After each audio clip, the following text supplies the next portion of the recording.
आज की एक और बड़ी खबर है। घुसपैठियों पर एक्शन में योगी। उत्तर प्रदेश में घुसपैठियों को खोजा जा रहा है, पुलिस महकमा इस पर लगा हुआ है। तस्वीर लखनऊ की मैं आपको दिखा रहा हूं। लखनऊ में पुलिस चप्पे चप्पे पर तलाश कर रही है घुसपैठियों की। एक और तस्वीर मैं आपको दिखाऊं, बरेली में देखिए जरा। बरेली की आज की तस्वीरें हैं। बरेली में पुलिस सड़कों पर उतरी है। कहां किस इलाके में घुसपैठी हो सकते हैं, उन्हें ढूंढा जा रहा है। बात की जा रही है, उनके पहचान पत्र जांचे जा रहे हैं। और इस दरमियान बड़ी खबर यह है कि यूपी में डिटेंशन सेंटर की तैयारी हो गई है। कुछ ऐसा बनेगा डिटेंशन सेंटर, जिसमें जो घुसपैठ करके आए हैं, अवैध तरीके से देश में रह रहे हैं, उन्हें रखा जाएगा। यह एक तस्वीर सामने आई है। इस तरह से स्ट्रक्चर होगा उस डिटेंशन सेंटर का, इसका निर्माण किया जाएगा और इस तरह से बेड्स लगे होंगे। यहीं रखा जाएगा जो अवैध तरीके से रह रहा है।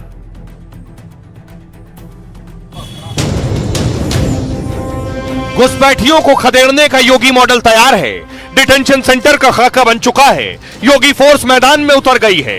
दस्तावेजों से लेकर अकाउंट तक खंगाले जा रहे हैं। हर बारीक डिटेल से रोहिंग्या और बांग्लादेशी का कच्चा चिट्ठा निकाला जा रहा है। यानी उत्तर प्रदेश में अब कोई भी घुसपैठिया नहीं बचेगा। हमें घुसपैठ नहीं होने देनी है, घुसपैठियों को नहीं आने देना है।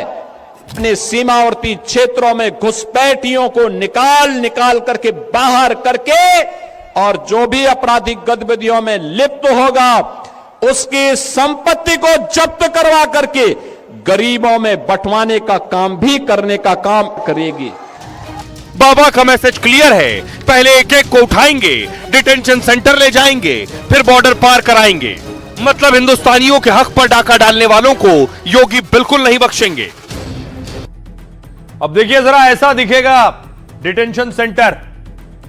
इसे डिटेंशन सेंटर में उन लोगों को रखा जाएगा जिन्होंने घुसपैठ की, घुसपैठ करके बंगाल तक पहुंचे, शायद बंगाल से उत्तर प्रदेश तक पहुंच गए। तो यूपी का डिटेंशन सेंटर ऐसा होगा। घुसपैठियों के डिटेंशन सेंटर का मॉडल सामने आया है। उसके मुताबिक शिविर के अंदर इंतजाम भी होंगे इनके लिए। प्रशासनिक अफसरों ने जो सिफारिश की है उसके मुताबिक इस डिटेंशन सेंटर में एक साथ 15,000 लोग रह सकते हैं, जिनकी निगरानी के लिए सीसीटीवी कैमरे भी लगे होंगे, देख रहे हैं।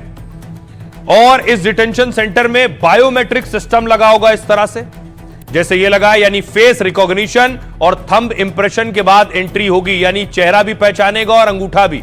घुसपैठियों को रखने वाली जगह 3 लेयर सिक्योरिटी वाली होगी, ये जहां केंद्रीय सुरक्षा बल के 50 जवानों की तैनाती होगी। सिर्फ आधिकारिक लोग ही सुरक्षा कवच को पार कर पाएंगे, यानी डिटेंशन सेंटर में हर किसी को एंट्री नहीं मिलेगी। और शिविर में मूलभूत जरूरतों को पूरा करने की व्यवस्था होगी। इस तरह के डिटेंशन सेंटर बनाने का खाका सरकार को मिला है।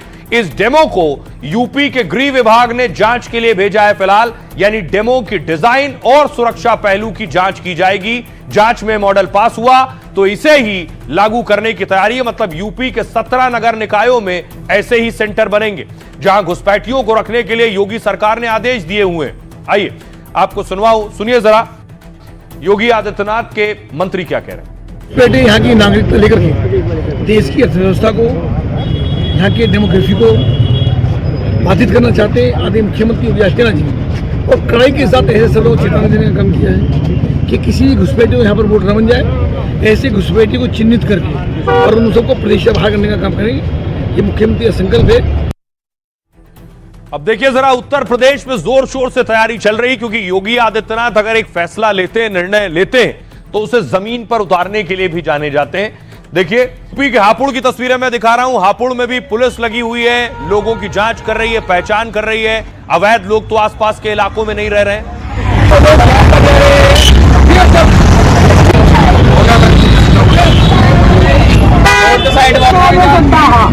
अगली तस्वीर देखिए मेरठ से।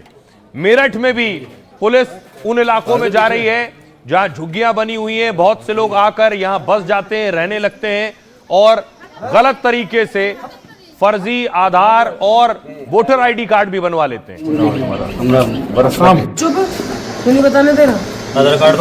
देखिए राज्य दर राज्य पुलिस कैसे एक्शन ले रही है। योगी की पुलिस बाकायदा कार्रवाई कर रही है। बरेली में घुसपैठियों की तलाश में डीएम एसपी निकल पड़े हैं। तस्वीर बरेली की मैं आपको दिखा रहा हूं। डीएम अविनाश सिंह और एसएसपी अनुराग आर्या के साथ पूरी टीम लगी थी, जो सीएम योगी के निर्देश पर रोहिंग्या बांग्लादेशी ढूंढने में लगी हुई है। टीम ने झुग्गी झोपड़ियों में संदिग्ध लोगों से पहचान पूछी है और उनके दस्तावेज और ठिकानों को लेकर पूछताछ की गई है। एसएसपी बोले कुछ महीने पहले 8,500 से ज्यादा संदिग्ध मिले थे। बरेली की पुरानी जिला जेल डिटेंशन सेंटर बनाया गया है। लखनऊ की तस्वीर आप देख रहे हैं। लखनऊ में खुद महापौर बस्तियों में छानबीन के लिए पहुंची है, क्योंकि यहां बड़ी संख्या में अवैध बांग्लादेशी रोहिंग्या रहते हैं। झुग्गी झोपड़ियों के पास काफिला पहुंचा तो हड़कंप मच गया। कागज दिखाने के डर से कई लोग छिप गए और कई भाग गए। मेरठ की तस्वीर देख रहे हैं। मेरठ में पुलिस भी घुसपैठियों को पकड़ने का अभियान चला रही है। एसएसपी के नेतृत्व में पुलिस, आरआरएफ और सुरक्षा बल ग्राउंड पर उतरे हैं। संयुक्त टीम ने अचानक इलाके में पहुंचकर गहन छानबीन की है। अचानक हुई कार्रवाई से इलाके में हलचल का माहौल बन गया है। जांच में लोगों के आधार कार्ड, निवास प्रमाण समेत दस्तावेज खंगाले जा रहे हैं। मोबाइल नंबर, बैंक खाते और कार्यस्थलों की भी जांच हो रही है। यह झांसी की तस्वीर देख रहे हैं। झांसी में भी इसी तरह से संदिग्धों की पहचान की जा रही है। खुफिया पुलिस करीब 800 सफाई कर्मियों का सत्यापन कर चुकी है। घुसपैठियों को रखने के लिए झांसी में डिटेंशन सेंटर बनेगा और इसमें झांसी के साथ ललितपुर और जालौन के भी घुसपैठिए रहेंगे। सुनिए जरा पुलिस अधिकारी क्या कह रहे हैं, उन्हें क्या ऑर्डर मिला हुआ। रोहिंग्या बांग्लादेशी या अन्य वो लोग जो सीमा पार से यहाँ पर आए हुए हैं बिना किसी पर्याप्त कह सकते हैं कि डॉक्यूमेंट्स के, उनके खिलाफ एक सत्यापन की जांच पड़ताल का अभियान चलाया जा रहा है।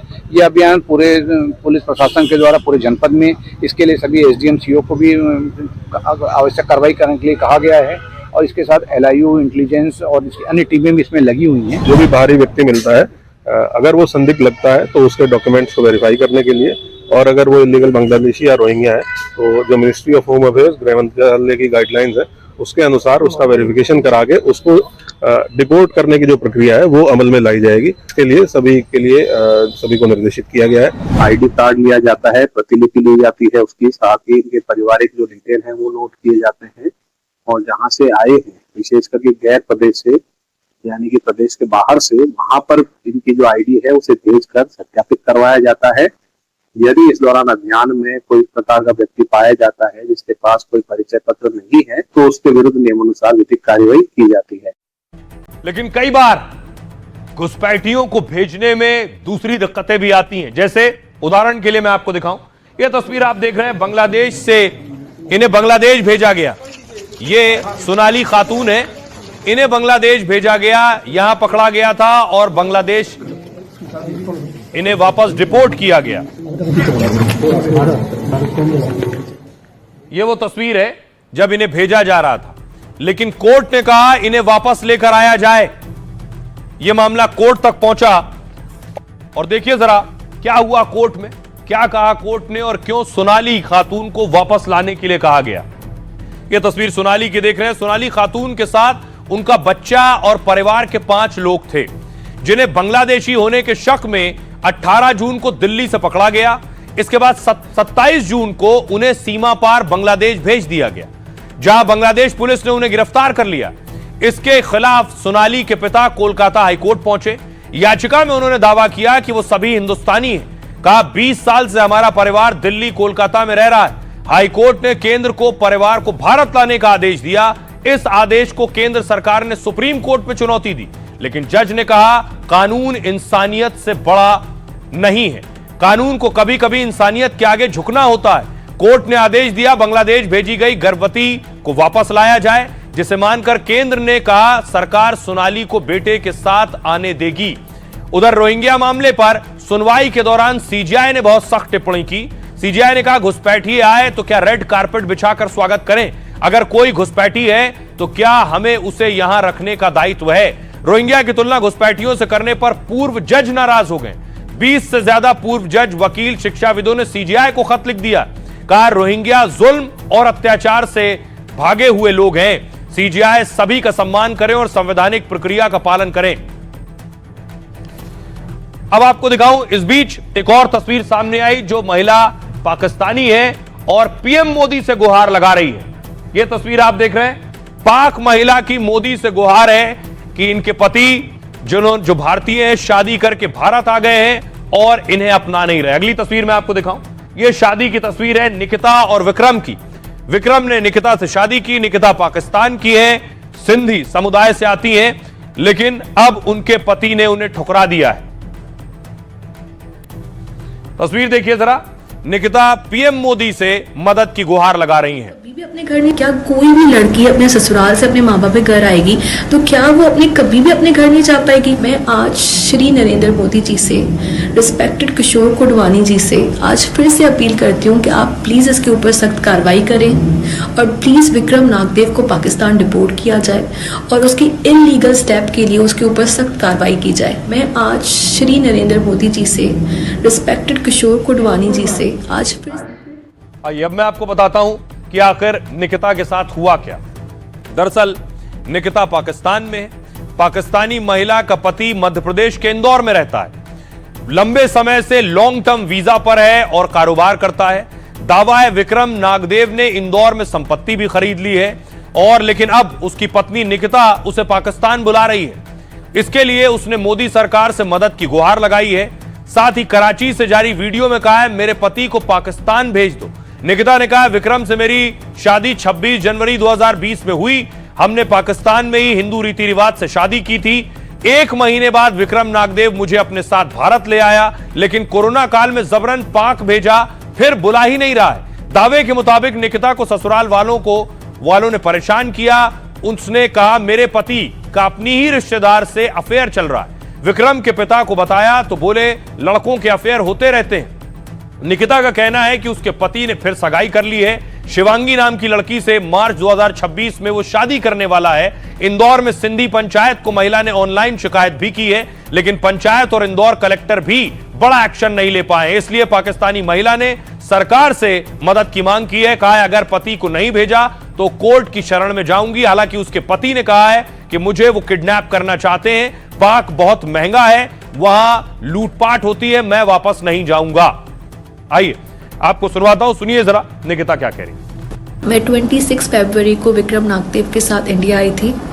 कुछ दिन उनका बर्ताव मेरे साथ बिल्कुल ठीक रहा, लेकिन कुछ दिन के बाद उनका बिहेवियर मेरे साथ बिल्कुल चेंज हो गया। मुझे समझ ही नहीं आया कि ऐसा क्यों हो रहा है।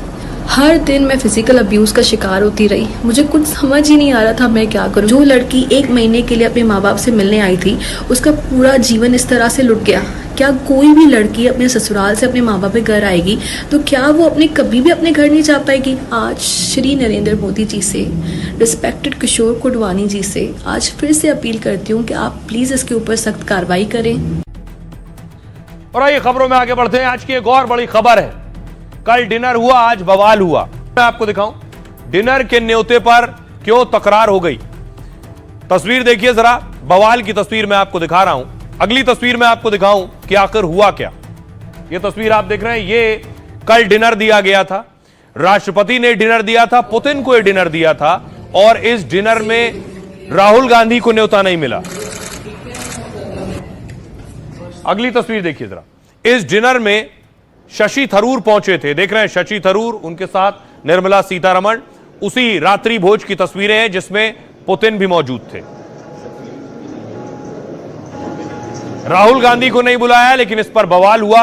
लेकिन आज एक और तस्वीर मैं आपको दिखाऊं, ये आप देख रहे हैं शशि थरूर मौजूद हैं। उसी डिनर में जो तस्वीर ली गई, ये वो तस्वीर है। यहां भी देखिए शशि थरूर, पुतिन जहां खड़े हैं उसी रो में बैठे हुए हैं। उनका थोड़ा सा चेहरे का हिस्सा दिख रहा है।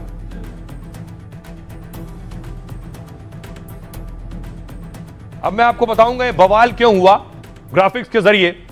देखिए जरा क्या कह रही कांग्रेस पार्टी, क्या कह रहे राष्ट्रपति भवन। कांग्रेस का कहना है पुतिन के लिए राष्ट्रपति भवन में खास डिनर का आयोजन था।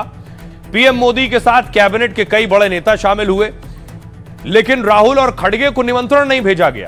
इस डिनर में कांग्रेस सांसद शशि थरूर शामिल हुए।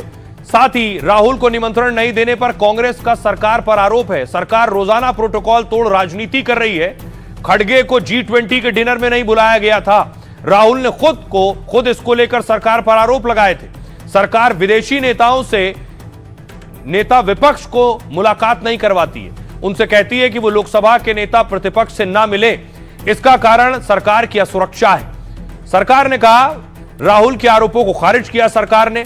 सूत्रों के मुताबिक राहुल कई विदेशी नेताओं से मिल चुके हैं। राहुल जून 2024 में नेता विपक्ष बने थे।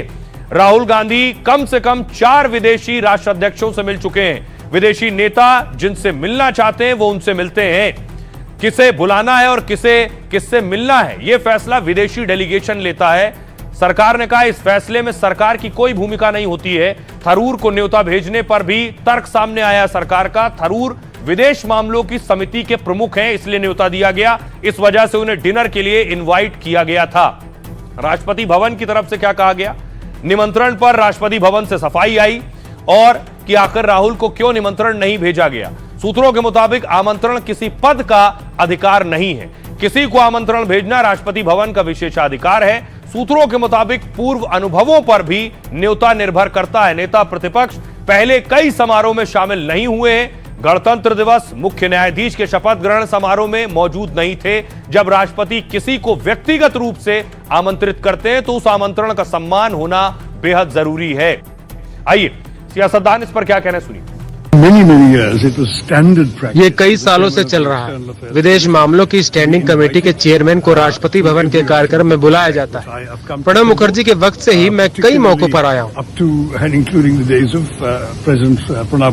इस बात का कष्ट है और मैं ये समझता हूँ कि ये जो लोकतांत्रिक एक परंपराएं हैं और जो व्यवस्थाएं हैं उसके अनुकूल नहीं है। जब सबसे बड़े कार्यक्रम में भारत के आजादी के दिन लाल किले पर बुलाया तो लाल किले पे नहीं गए, राष्ट्रपति भवन उपराष्ट्रपति के ओथ में नहीं गए, चीफ जस्टिस ऑफ इंडिया के ओथ में नहीं गए।